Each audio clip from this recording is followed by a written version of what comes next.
pegar a minha página da aula 10. E boa noite. Bem-vindos à aula 10. É a aula referente à semana 4 da disciplina, semestre 2021.1. A aula de hoje, eu vou apresentar esses dois teoremas. O teorema da probabilidade total e o teorema de Bayes.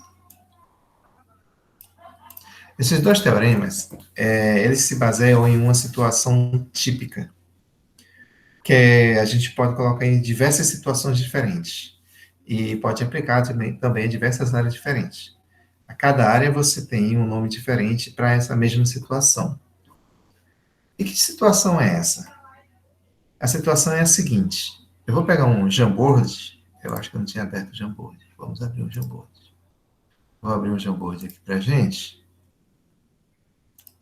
Abrindo o Jamboard, que é o nosso quadro. Tenho vários Jamboards abertos, mas eu vou criar um novo. Essa situação ela já foi descrita em aulas passadas, pelo menos colocando algum elemento. A situação é a seguinte: nós temos aqui essa coisa a qual a gente tenta chamar de retângulo, mas que nem precisa ser, mas que eu devo chamar de ômega. Quem seria o ômega? A gente sabe que o ômega, a letra grega maiúscula ômega, é a representação do espaço amostral. E para a gente ter um espaço amostral, a gente precisa ter um experimento aleatório, que a gente viu na aula passada, e que o espaço amostral, na verdade, é o conjunto com todas as possibilidades que você tem de ter o experimento aleatório. A probabilidade só existe se existir a aleatoriedade. E a aleatoriedade está presente nesse tipo de experimento. E só para reforçar, o experimento aleatório é aquele tipo de experimento em que você pode saber até quais são os possíveis resultados, mas não vai saber qual resultado vai ser obtido. Por isso que a gente trabalha com probabilidade e não com certeza. Enfim, então temos um experimento aleatório qualquer e ômega, o seu respectivo espaço amostral. Lembram que a gente fez uma definição sobre os subconjuntos do espaço amostral? Esses subconjuntos são os eventos. Então, para cada espaço amostral, eu tenho uma determinada quantidade de eventos possíveis. E a gente já viu também que é 2 elevado a n, onde n é o número de elementos do espaço amostral, que é a mesma definição de número de elementos de subconjuntos de um determinado conjunto. Enfim, suponha que esses 2 elevado a n subconjuntos ou eventos, tá, sejam complementares. Lembram da ideia de complemento, né? Você tem... Vamos pegar um exemplo simples com dois eventos, né? Eles são mutuamente excludentes se ele não tem interseção, não tem nada em comum. E eles são complementares se, além de não ter interseção, eles, se você juntar, você junta e forma o teu ômega, teu espaço amostral, né? E aí a gente viu, depois disso, a definição de uma partição do espaço amostral. Ou seja, a partição é a seguinte: todos os eventos possíveis estão ali, e a interseção entre eles é vazia e a união dá o espaço amostral. Então, isso é a partição. Fizemos alguns exemplos, né, da partição, com um exemplo do dominó, do dado, né, e vimos o seguinte: para ser uma partição do espaço amostral, os eventos têm que ser juntos, né, e a união entre eles tem que formar o espaço amostral. Então, se eu tenho esses eventos aqui, A1, A2, A4, A3, A4, etc, etc, etc, a N, significa que esses eventos aqui, eu vou colocar aqui reticências, tem vários, um AN, se eu fecho aqui com 7, eu digo que só tem 7, mas eu quero generalizar. Mas a ideia é que ele forma uma partição, e vocês sabem que a partição é aqueles eventos em que a interseção é vazia e a união vai dar o espaço amostral. Bom, são N eventos, tá aí. Acontece que esses não são os únicos eventos, né? Eu fiz várias partições quando eu coloquei o exemplo do lançamento do dado. E que eu tinha outros eventos a mais. Eu fiz uma partição com 4 eventos. Mas eu sei que quando eu lanço um dado, eu tenho 2 elevado a 6 possibilidades de eventos. Se eu só usei 4, né, ainda tinha muito mais. 2 elevado a 6 menos 4 eventos. Bom, isso quer dizer que eu posso ter outro evento aqui. Ou seja, pode existir um outro evento, tá aqui esse retângulozinho mal feito, tá, ao qual eu vou chamar de B. Esse outro evento daqui, tá, ele é um evento, mas ele não é nenhum desses outros eventos aqui. Mas ele existe, tá? É o mesmo caso de eu pegar um dominó, eu sei que eu estou falando dominó, o dado, né, e pegar os pares e os ímpares. Pares e ímpares a gente já viu que é uma partição, mas são só 2 eventos do meu espaço amostral. E eu pego um outro evento qualquer, tipo os primos. Pares e ímpares formam a partição, e os primos estão ali.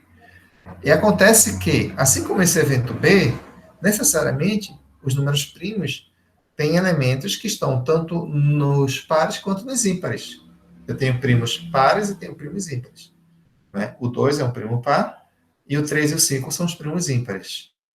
Então, naquele evento que não é evento da partição, tá? Há elementos que estão dentro da partição, necessariamente, porque a partição engloba todos os elementos do espaço amostral. Então, da mesma forma, acontece aqui com esse evento B.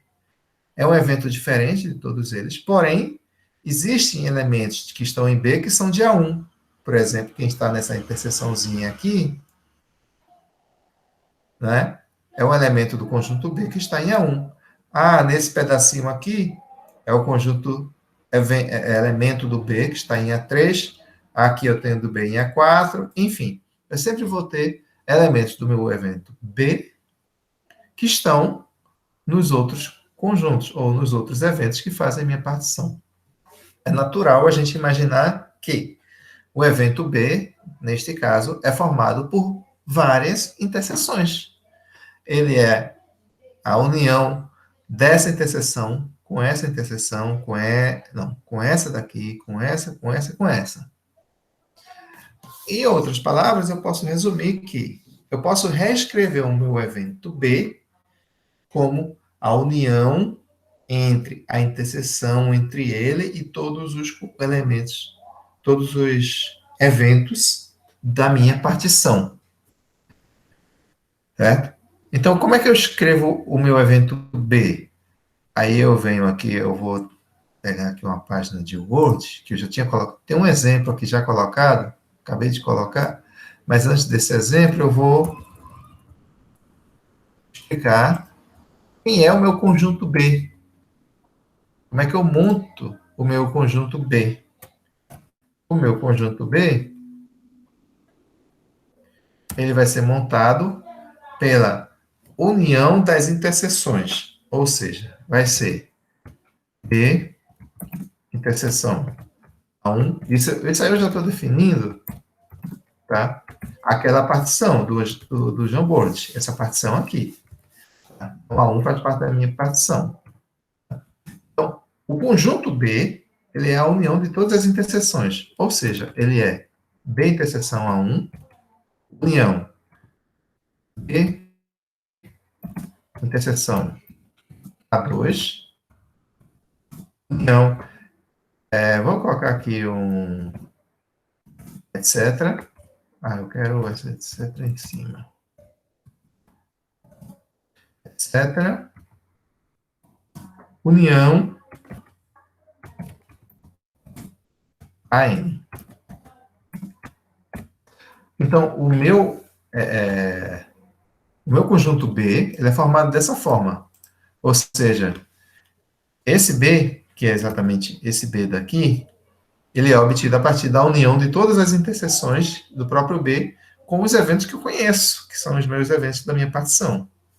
né? Algumas interseções são vazias, por exemplo, a interseção entre B e A5 é vazia, que ele não faz interseção com A5, né? Isso não vai interferir aqui, porque quando a interseção é vazia, eu estou unindo, tô fazendo a união com um conjunto vazio que vai dar, por exemplo, B, esse conjunto aqui, união com vazio, vai dar ele mesmo. Então, não vai interferir. Então, eu generalizo colocando todo mundo, mesmo que alguns deles não vão fazer fronteira ou não tenham interseção comum, porque isso não vai fazer diferença. Uma coisa interessante é que o meu conjunto B, agora, né, ele tem a sua própria partição. Ou seja, quem é a partição de B? É justamente esses conjuntinhos aqui que eu acabei de riscar. Da mesma forma que ômega tem uma partição, B também tem uma partição. Se B tem uma partição e a partição é exatamente esses aqui, significa que essas uniões aqui, elas são disjuntas, ou seja, eu estou fazendo a união de eventos mutuamente excludentes, né? Não existe interseção entre esse conjunto aqui e esse, né? Que são esses dois aqui, ó, B com A1, B com A2, né? Não tem interseção, certo? Assim como B com qualquer um outro, B com a N também não tem interseção com nenhum dos outros, tá? Aqui esse pedacinho daqui não tem interseção com os outros. Significa que quando os eventos são mutuamente excludentes, né? A sua interseção é vazia, logo a probabilidade da união deles é a soma das probabilidades. Lembra que a gente fez esse resumo? Quando os eventos são mutuamente excludentes, a probabilidade da união é a soma das probabilidades. Quando os eventos são independentes, a probabilidade da interseção é o produto das probabilidades. Logo, o que é que eu sei falar sobre a probabilidade desse conjunto B?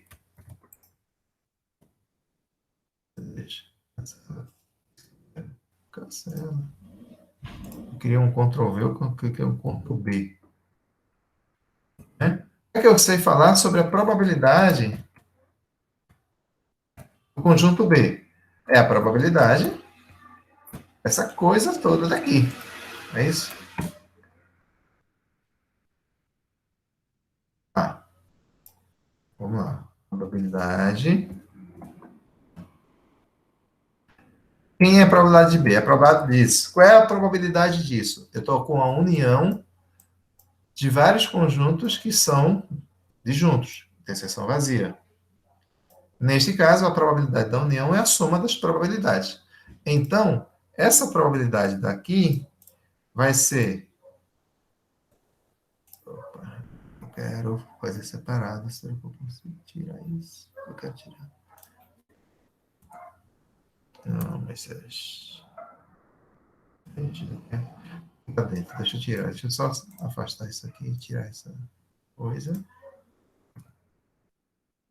Fora. Apagar isso aqui e pronto. Então, a probabilidade da, da união é a soma das probabilidades. Ou seja, isso vai ser P dessa interseção mais P dessa interseção mais etc, etc, etc, mais P dessa interseção. Mas também vimos na aula passada que a probabilidade da interseção ela pode ser reescrita. De que forma que ela é reescrita? Quem é cada uma dessas probabilidades da interseção aqui? Vamos lá. Isso vai ser, quem é P de B interseção A1? Isso aqui é P de A1 vezes P de B dado A1. Lembra a probabilidade da interseção? É P de um vezes P de T do outro, dado o anterior, né? É a probabilidade condicional. Idem aqui. Isso aqui é P de A2 vezes P de B dado A2. Mais etc, etc. P de AN vezes P de B dado AN. Então, o teorema da probabilidade total nada mais é do que calcular essa probabilidade desse evento B, esse evento aqui. Então, essa situação que é colocada, tá? De forma resumida, a gente pode dizer, então, que P de B é igual a um somatório de E de A com índice I vezes P de B dado esse mesmo A, índice I, onde I de efeito somatório com limite. Vamos lá. Somatório com limite, certo? I igual a 1.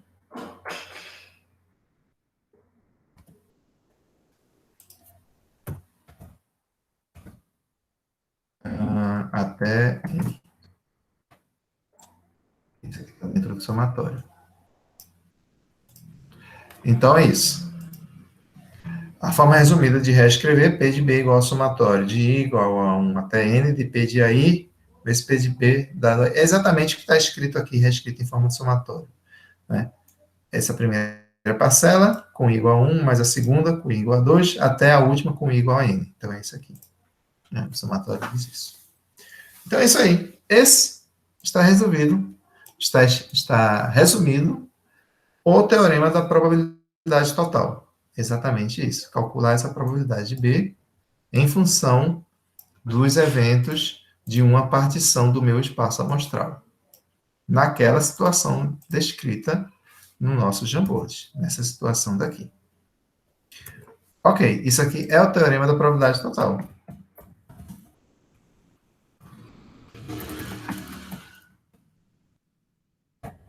Então, como é que a gente faz para usar o teorema da probabilidade total, não é? E perceber que a gente vai trabalhar o teorema da probabilidade total? No exemplo que eu vou dar para vocês, eu explico isso. Como é que você percebe em uma situação problema que está dentro da situação que o que você precisa calcular tem que ser feito utilizando o teorema da probabilidade total. E nessa mesma situação, você vai usar, eu vou definir para vocês o teorema de Bayes. Vocês vão ver o que é o teorema de Bayes. O Bayes, não é, através desse teorema, ele tem uma importância muito grande, porque ele criou uma linha própria dentro da estatística. Tanto é que hoje em dia, quando se fala em estatística, ou cursar, fazer um curso de estatística, né, costuma-se muito dividir os próprios cursos por duas linhas distintas a serem seguidas, a linha clássica e a linha bayesiana. Então, existe toda uma teoria desenvolvida, todo um curso que é feito, né, de graduação, mestrado, doutorado, com base nessa linha, que é a linha do Bayes, que é a linha bayesiana. Então, esse teorema de Bayes é um teorema tão importante que fez uma divisão de águas na estatística e trouxe todo um paralelo, né, e criou toda uma teoria paralela para caminhar junto com a teoria clássica. Então, hoje em dia, existem duas teorias, ou duas linhas da estatística a serem seguidas, a linha clássica e a linha bayesiana. Mas, esse é papo para quem vai fazer o curso de estatística, pós-graduação, enfim, voltado para a estatística. Para a gente aqui, vamos conhecer o teorema de Bayes. Né? A ideia de Bayes é que, para você fazer qualquer tipo de cálculo de probabilidade, né, você precisa ter alguma coisa a priori, alguma informação a priori. Essa informação a priori vai modificar toda a tua ideia futura dentro do teu conjunto de domínio de probabilidades. E ter informação a priori tem a mesma ideia da probabilidade condicional. Né? O que é que a gente tinha visto na aula passada sobre probabilidade condicional? Primeiro que a probabilidade condicional é você calcular a probabilidade de um determinado evento com base num acontecimento ou não do outro. né, condicionado à existência do outro evento. Então, P de A dado B, né, é a probabilidade do evento A, dado que o evento B ocorre. Né? Essa mesma probabilidade condicional, ela é definida aqui. Então, a ideia de Bayes é pegar essa definição de probabilidade condicional colocada nesta situação daqui. Como essa mesma situação foi a situação que a gente construiu o teorema da probabilidade total, então a gente já considera tudo isso que foi colocado com relação ao evento B. Então, a situação, eu tenho essa partição, eu tenho esse evento B, né, que é um outro evento do meu espaço amostral, que não é nenhum deles, mas tem interseção com eles. A ideia de Bayes é calcular uma probabilidade condicional exatamente oposta ao que nós conhecemos. Né? A gente tem P de B dado a 1, eu queria saber qual é P de A1 dado B, por exemplo. Ou P de A2 dado B, ou qualquer um desses aqui. Então, para o teorema de Bayes, nós temos a seguinte probabilidade condicional. O interesse dele é saber a probabilidade de um A qualquer desse conjunto, né, da minha partição, dado B. Ou seja, agora é o seguinte, dado que eu conheço B, né, qual é a probabilidade de eu ter um desses eventos aqui? Essa aqui é a ideia do Bayes. Tá? Qual a probabilidade do AI dado B? Bom, pela probabilidade condicional, isso aqui seria o quê? Seria probabilidade da interseção,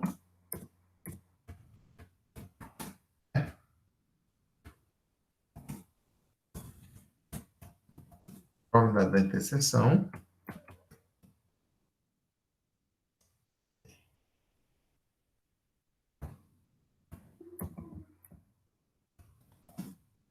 isso, probabilidade da interseção, sobre a probabilidade da condição. Isso aqui. O meu teorema de Bayes é isso aqui. É uma formulazinha de probabilidade condicional.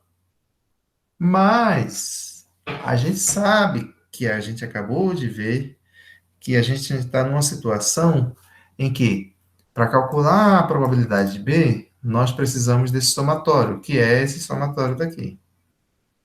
Né? E para calcular a probabilidade da interseção, a gente sabe também que ela é feita a partir desse cálculo aqui. Né? A probabilidade da interseção é P de A1 vezes P dado A1. Foi assim que a gente fez. Então, essa probabilidade aqui, ela pode ser reescrita da seguinte forma. P de AI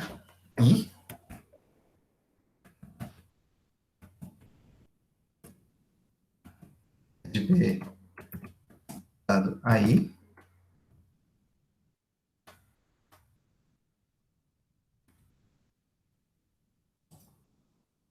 dividido por P de B. Quem é o P de B? Esse somatório aqui. Então, troca o B pelo somatório. Então, o teorema de Bayes é dado por isso aqui. Ele pode ser escrito dessa forma, ou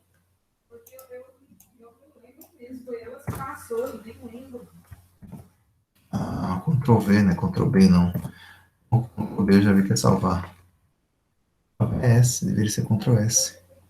Enfim. Aqui, somatório aqui.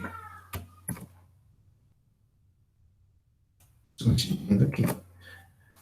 Então, essa é uma forma de você reescrever o teorema de Bayes. Então, no final das contas, trabalhar o teorema de Bayes é conhecer a situação, reconhecer que você está nessa situação aqui, e a partir dessa situação, você perceber quais são os eventos e calcular essas probabilidades. A aula 10, que está aqui, né, ela faz exatamente esse resumo Ele começa a falar um pouco de partição, tá vendo? Colocou uma situação aqui de uma partição, inclusive nosso exemplo tem a ver com isso, tá? Chama a pensar, né, a raciocinar, assim como eu chamei agora a você pensar, né, como seria, o que seria calcular a probabilidade nessa situação, e, por fim, trabalha exemplos até que você, dentro desses exemplos, você começa a perceber e deduzir como seria o cálculo dessas probabilidades, né, que estão sendo solicitadas. Então, olha aqui, só depois de 12 páginas é que vem. Aqui, ó, tá? Partição, né, o conjunto B, bonitinho, e no final das contas, essa probabilidade aqui, tal qual nós descrevemos para o cálculo, teorema da probabilidade total. Né? Teorema da probabilidade total, exatamente isso. Esse aqui. Tá? E depois vem com a definição do teorema de Bayes, que é justamente esse daqui.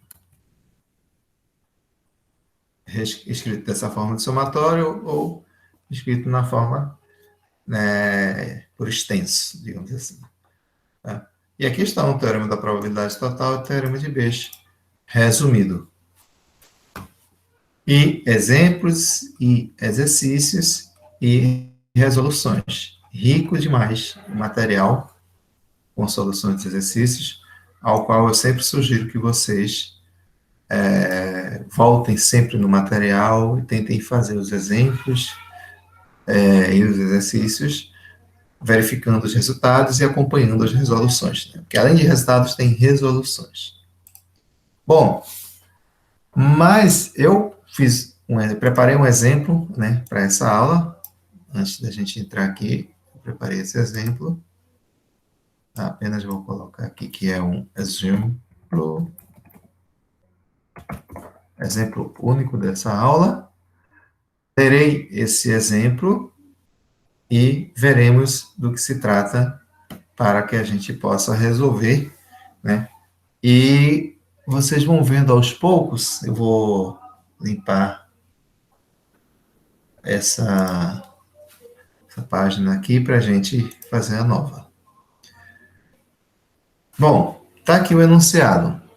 30% das peças produzidas em uma determinada indústria provém da máquina 1, 50% da máquina 2 e as demais da máquina 3.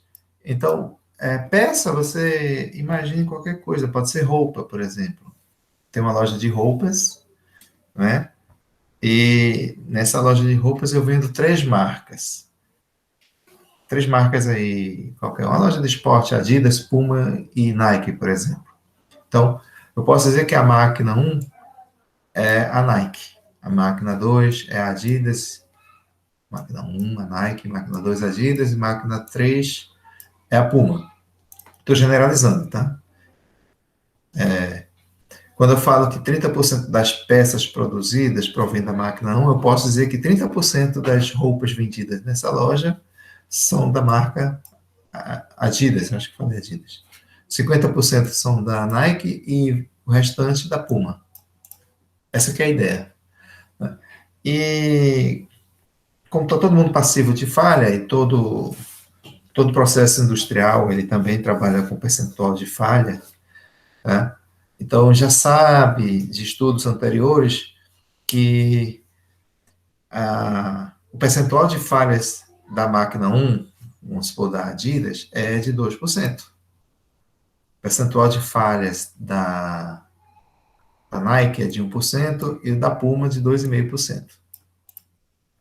Assuma que uma roupa ou uma peça dessa indústria, né? Aqui a indústria, estou sugerindo loja, seja selecionada aleatoriamente para fazer uma inspeção, né? Vem a fiscalização de processo de qualidade do Inmetro, sei lá, vem no processo industrial.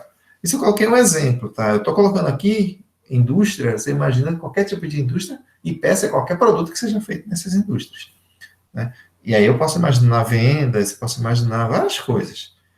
Tá? Eu coloquei um segundo exemplo por cima desse como vendas, né?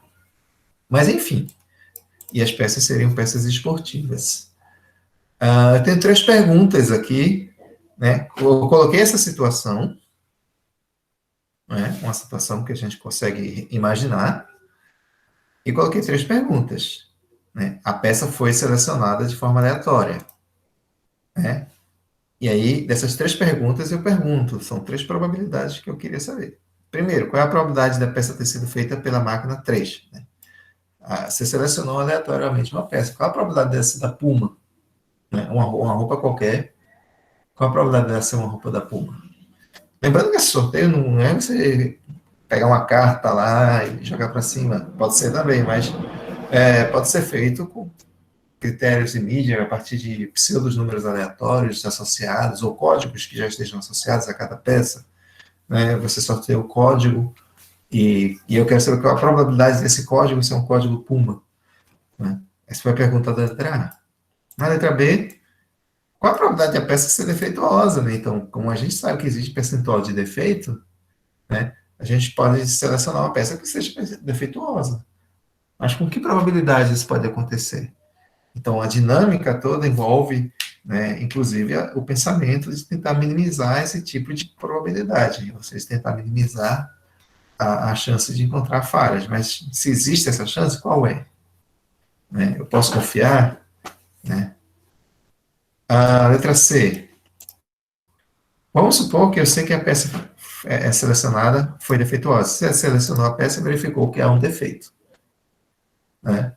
A pergunta é, sendo ela defeituosa, né, qual seria a marca mais provável de eu sortear, de ela ter sido, de ter sido produzida? Né? Qual a máquina mais provável de ter feito essa peça com defeito? Então, essa é a pergunta que eu faço no item C. Então, vamos pensar na situação problema. Né? Toda vez que a gente se depara com um problema, a gente tem que pensar o seguinte: que tipo de problema é esse para eu encarar e que tipo de teorema ou de probabilidade eu quero usar para calcular. Segundo, eu tenho informações. Então, eu tenho que pegar essas informações, jogá-las, espremê-las aqui de alguma forma, né, até que eu tenha um suco formado. Esse suco vai me dizer exatamente de que é. Quando eu espremo aqui esses dados, né, sabendo já do tipo de situação que se trata, aí eu vou exatamente pegar esses dados que eu estou transformando uma contextualização em dados estatísticos. E esses dados eu uso para exatamente, a partir da teoria, com a fórmula, né, que nós obtivemos, resolver os problemas. Bom, pensa bem, eu tenho uma indústria, né, e tenho peças nessa indústria. E todas as peças dessa indústria estão divididas entre máquina 1, máquina 2 e máquina 3. Então, a minha situação diz que o meu espaço amostral ômega são todas as peças. Peraí, isso é um espaço amostral? Então tem um experimento aleatório. Qual é o experimento aleatório? Quem são os eventos? Né? E quem é ômega? Bom, ômega são todas as peças. Todas as peças que eu tenho nessa, eu estou chamando de indústria. Todas as peças produzidas nessa indústria são no meu espaço amostral. É ômega. Eles estão subdivididos em 3 categorias, né? Máquina 1,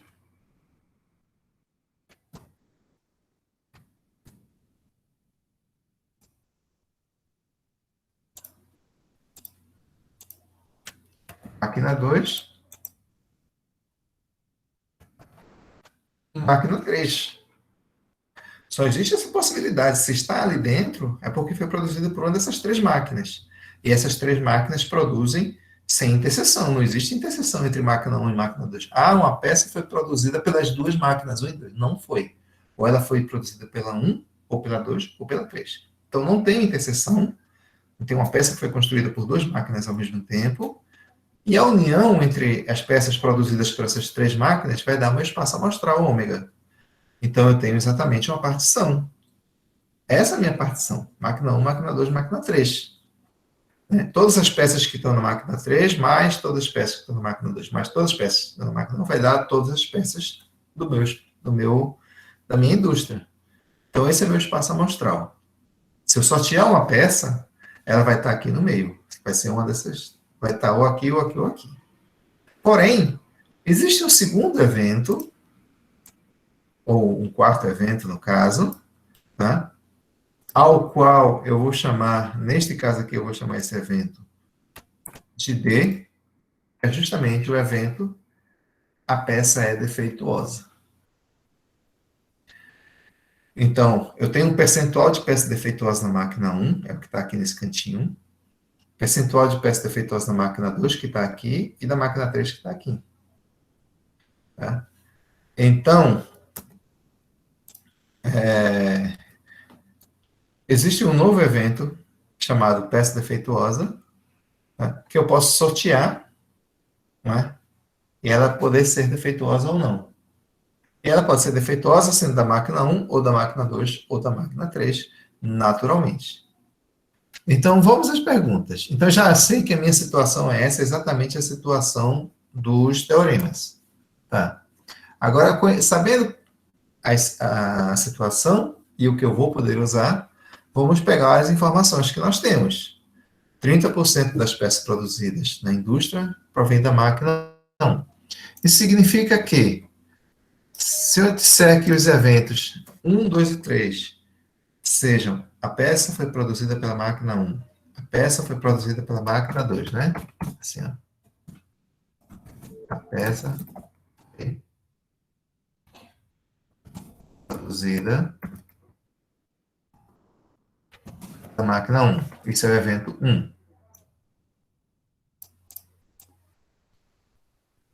Ai, foi.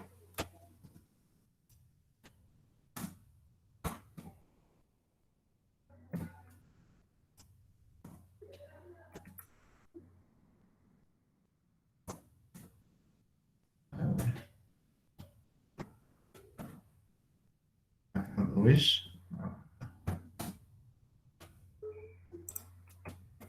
Máquina 3. Meu Deus, eu quero... Isso, tem um ponto aqui que ele vai. Então, tem esses três eventos. Opa. Evento 1, a peça foi produzida pela máquina 1. Evento 2, a peça foi produzida pela máquina 2. Evento 3, a peça foi produzida pela máquina 3. E eu tenho um outro evento aqui, né? Que é o evento T. Essa é defeituosa. Copiando esses quatro eventos, eu posso dizer que quem é P de 1, ou seja, qual é a probabilidade de eu selecionar uma peça e ela ter sido produzida pela máquina 1.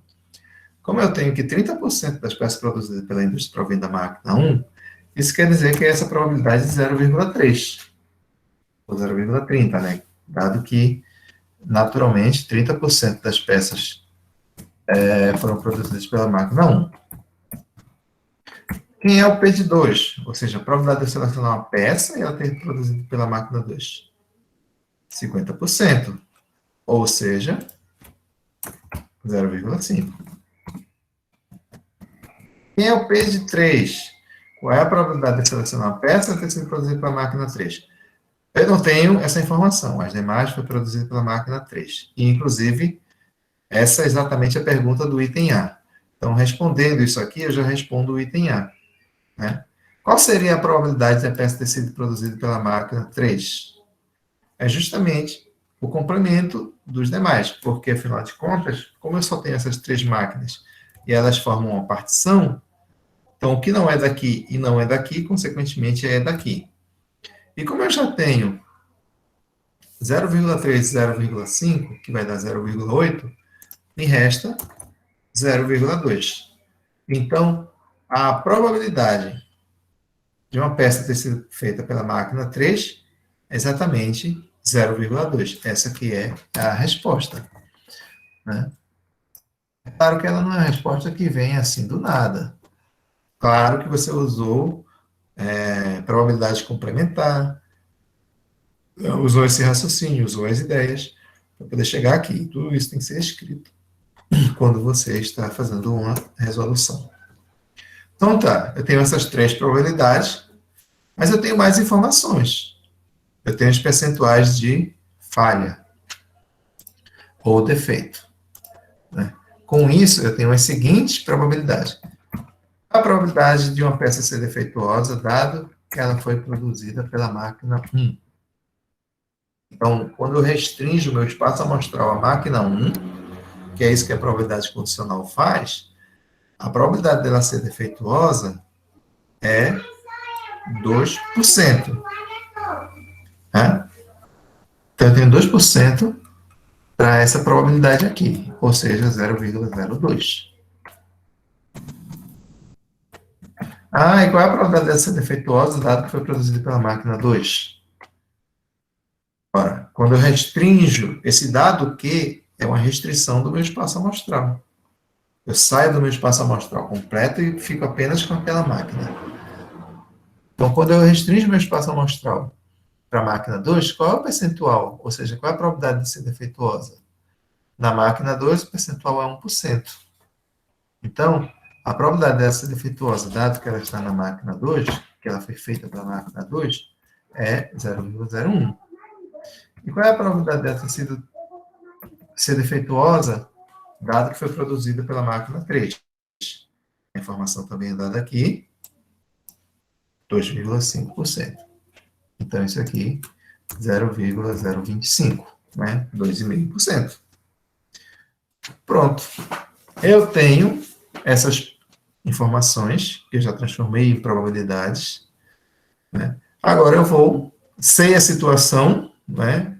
A situação já foi colocada aqui, é a situação que a gente trabalha com os teoremas, então a gente já sabe que no item B, quando pergunta qual a probabilidade dela ser defeituosa, eu quero saber exatamente P de D, que é esse evento aqui. Então, como nós vimos anteriormente, a calcular essa probabilidade aqui é usar o teorema da probabilidade total. Então, para responder para o item B, né, porque o A a gente já respondeu, para responder o item B, a gente vai usar exatamente o teorema da probabilidade total.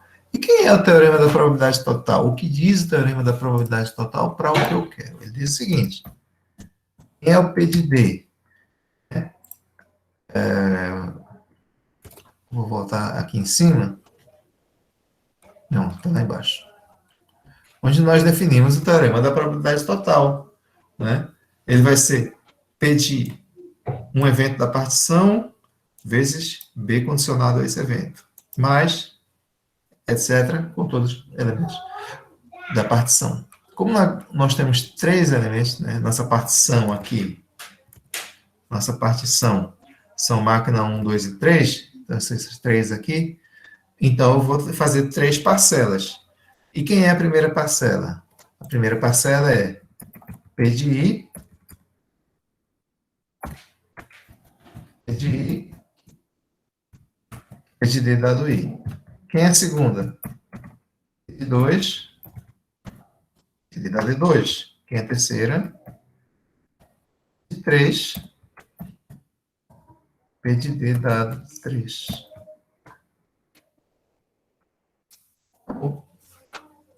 Agora eu posso calcular P de D, porque eu tenho exatamente os elementos que eu preciso. Todos eles estão aqui. Então, é tudo que eu preciso. Vamos lá?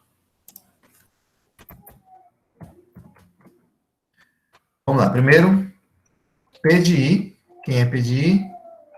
0,3.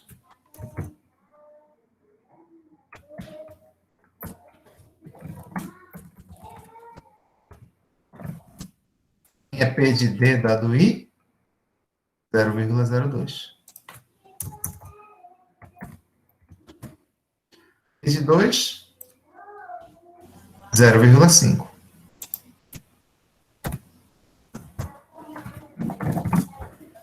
P de D dado 2, 0,01.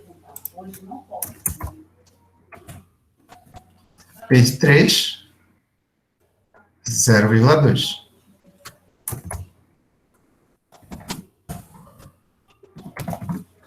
P de D dado 3, 0,025.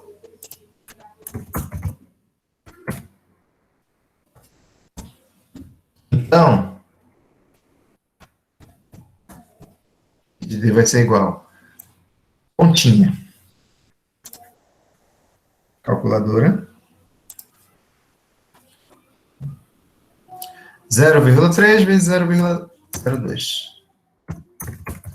0,006. Mais 0,5 vezes 0,01. 0,005. Essa era fácil. 0,2 vezes 0,025. 0,005.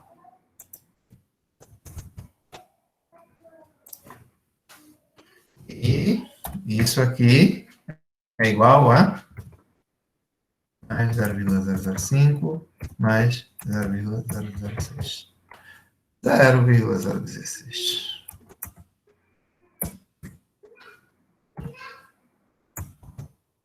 Em termos percentuais, né, como estou colocando aqui, foi pedida a probabilidade. A probabilidade é essa, 0,016 de eu sortear uma peça defeituosa. Em termos de percentuais, eu poderia dizer que nessa indústria, 1,6% das peças são defeituosas, né? Poderia dizer isso. Se a minha pergunta fosse qual o percentual de peças defeituosas da indústria, né? Dado esse enunciado aqui, tá? Para essa indústria daqui, eu perguntaria qual o percentual de peças produzidas dessa indústria. Então, você precisaria usar o teorema de probabilidade total, encontrar esse valor e dizer que seria 1,6%. Esse sim seria o percentual de peças defeituosas. Essa indústria do enunciado desse problema. Perfeito. Encontrei a letra B, né, a probabilidade da peça selecionada aleatoriamente ser defeituosa. Já foi, né? Posso até colocar aqui a resposta, 0,016, equivale a 1,6%. E letra C, a pergunta é, sabendo que a peça é defeituosa, qual a máquina mais provável de tê-la produzido, né, tê-la feita, né, porque eu estou usando o verbo fazer, né, e não produzir. Qual a máquina mais provável? Eu poderia perguntar qual a probabilidade de ter sido a máquina 1, ou a máquina 2, ou a máquina 3. É a mesma coisa. Perguntar qual é a máquina mais provável de ter produzido essa peça que a gente viu que é defeituosa, é ter que saber qual é a probabilidade dela ter sido produzida pela máquina 1, a probabilidade dela ter sido produzida pela máquina 2 e a probabilidade dela ter sido produzida pela máquina 3. Aquela probabilidade maior, aquela máquina cuja probabilidade de produzir a peça defeituosa seja maior, né, dada a situação, é justamente a mais provável de ter produzido essa peça. Sem nenhuma informação da peça, é tudo que a gente pode saber. Tá? Eu coloquei aquele exemplo da loja, das peças Puma, Adidas e Nike, mas a peça, digamos assim, que ela não tem o carimbo da empresa. Ela apenas a gente sabe que ela foi feita pela empresa.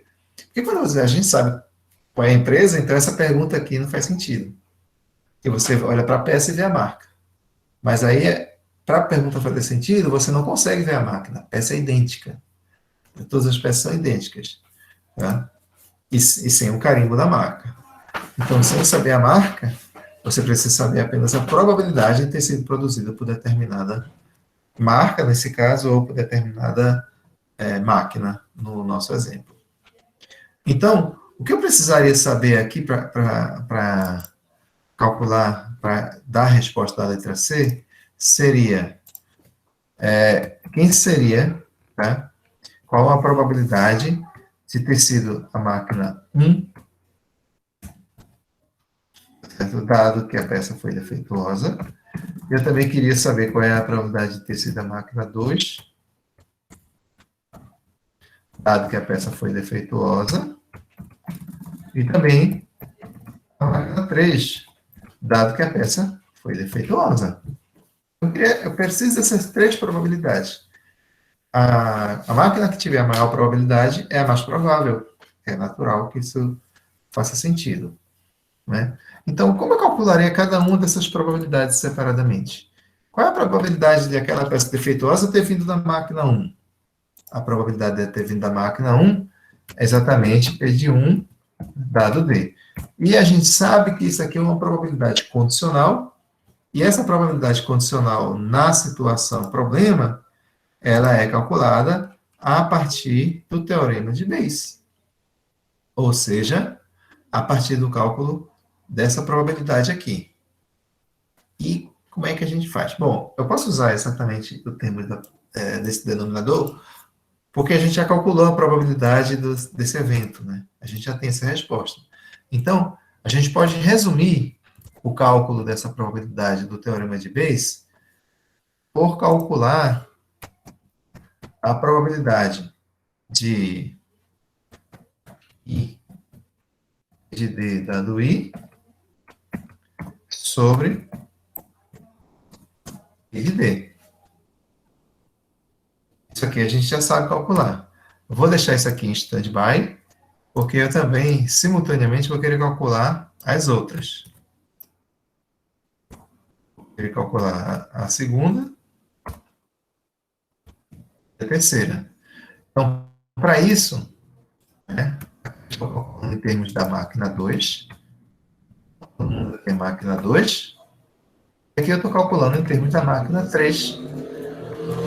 Então, todo mundo aqui é máquina 3. Como eu calculo essa probabilidade aqui? Olha só que interessante. P de I, P de D dado I, é isso aqui. Que eu já calculei, deu 0,06. Então, meu numerador, já sei que é 0,06. Quem é o meu denominador? Eu já sei que é o P de D, foi calculado, está aqui amarelinho. 0,016. Eu também sei calcular esse daqui. Eu já tenho isso aqui, ó, P de 2, que deu 0,05, perdão, 0,005, tá? E eu estou devendo um zero aqui. Então, isso aqui é 0,005 sobre 0,016.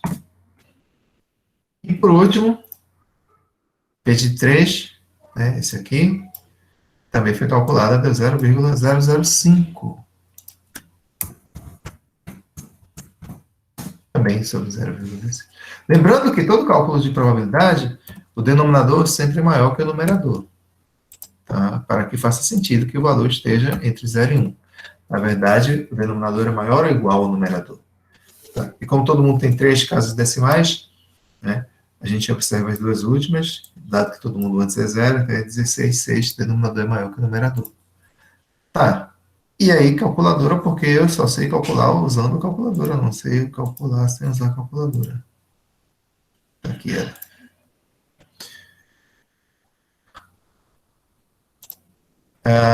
0,006 dividido por 0,16. 0,0375. Se a minha pergunta fosse apenas... Oi, desculpa. Moisés, eu acho que você comeu um zero aí do 0,16 aí, na conta.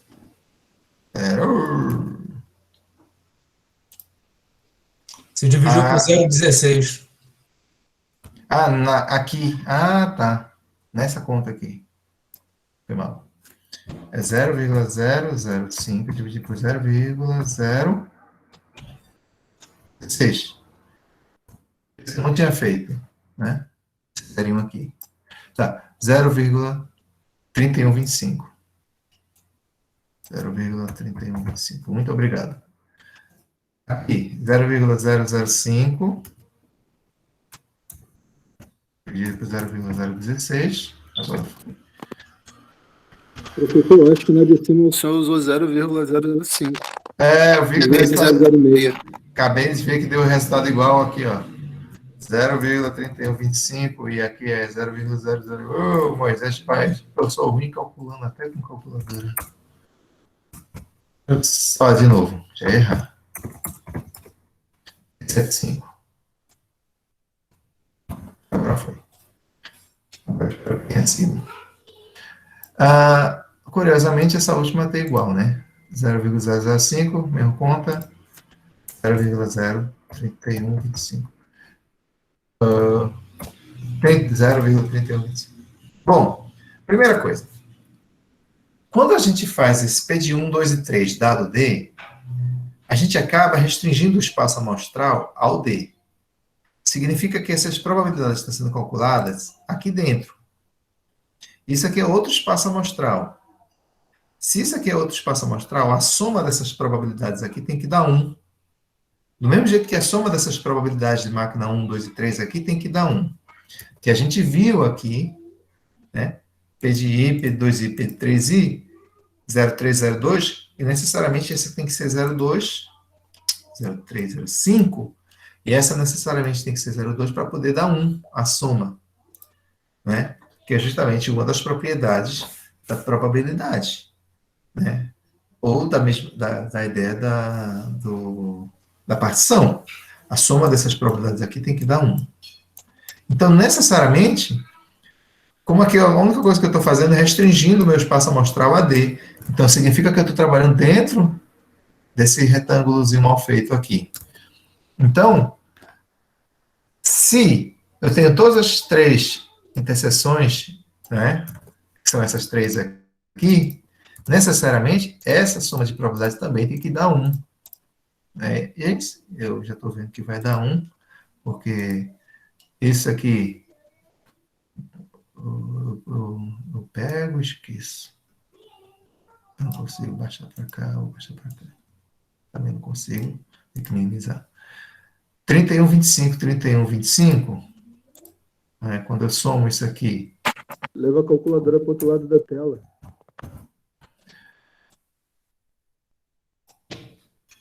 Eu nunca tenho essas ideias tão fácil. Mais 0,3125, eu somei as três probabilidades aqui e deu 1. Tá? Então, a certeza de que essas contas estão corretas é essa, cuja soma da probabilidade deu 1. Perfeito. Bom, mas uma vez que eu tenho essas respostas, se a minha pergunta fosse, sabendo que a peça é defeituosa, qual a probabilidade de a máquina 1 ter produzido? Minha resposta seria essa daqui, ó. Máquina 1, 0,37,5 ou 37,5%.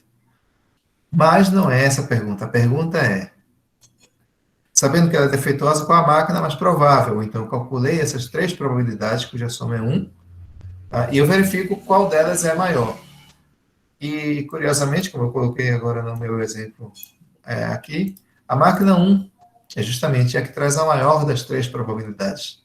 Então, a máquina mais provável de ter produzido essa peça, tá? Uma vez que ela é defeituosa, é exatamente a máquina 1. Essa aqui é a minha resposta. Máquina 1. Olha que curioso, não é?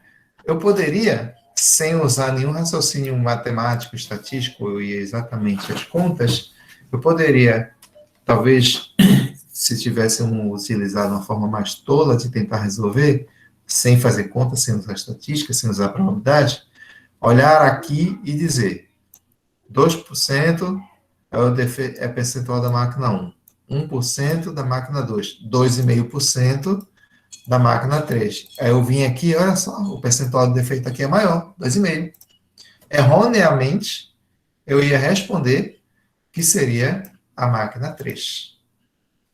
Mas o conhecimento de que a situação ela pede o teorema de Bayes, e o teorema de Bayes nos dá essa resposta daqui, nos leva à resposta correta, que é exatamente a máquina 1. Certo? Apesar de no meio do texto aqui aparecer a máquina 3 com percentual maior, a resposta não é essa. A resposta é a máquina 1, depois de tudo que foi explicado, utilizando o teorema de Bayes. Ok? Bom, então, esse é o exemplo que eu tinha para colocar para vocês. Eu acho que ele engloba bem o conteúdo dessa aula.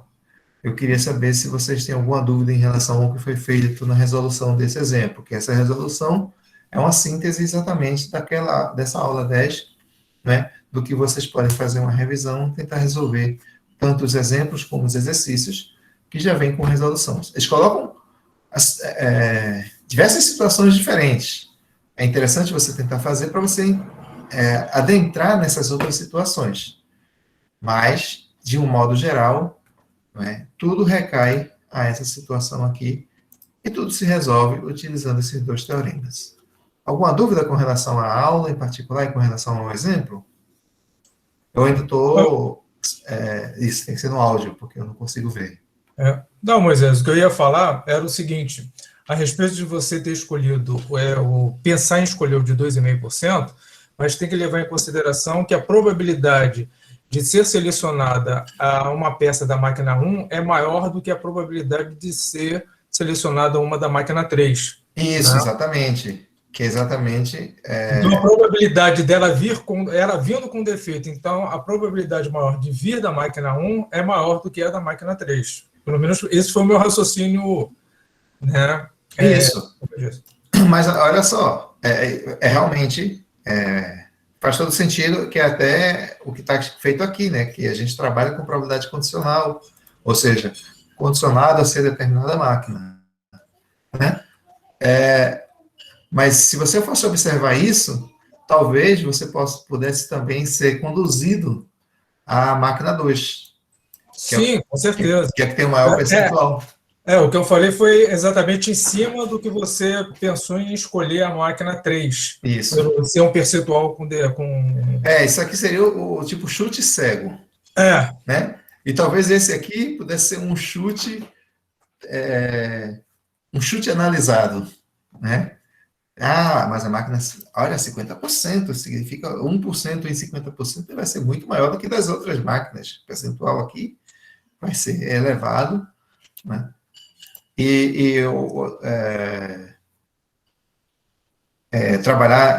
Você está trabalhando os dois raciocínios, né? Um é olhar só o percentual defeituosa e outra é olhar só o percentual da máquina. Né? E o que você acabou de me falar, não, o raciocínio é completo. Você olha tanto da defeituosa como da máquina. Tá? Juntando os dois, a gente vai ver que não é nem a 2, que tem o maior percentual, nem a 3, que tem o maior percentual de defeito. Perfeito. Professor? Oi. Sobre aquela última parte, você pode botar lá, por gentileza? Aqui? Isso. Porque a minha dúvida é o seguinte, se está tudo dividido pelo mesmo valor, que é 0,016, qual seria a necessidade dessa fase? Ou melhor, o que ela quer dizer em si? Isso. Para esse problema do item C, que eu perguntei qual a máquina mais provável, né, realmente, aqui eu já teria a mesma resposta. Aqui eu já teria essa resposta, porque aqui eu vejo que esse aqui já é maior. Né? Eu já teria a resposta aqui. Não precisaria passar para essa etapa. Mas, se a minha pergunta fosse, e foi por isso que eu resolvi fazer todos os cálculos aqui, se a minha pergunta fosse, em vez de perguntar qual a máquina mais defeituosa, eu perguntasse, né? Vamos supor aqui, né? Se eu criasse aqui o item D, né? Com o mesmo enunciado inicial, sabendo que ela é defeituosa,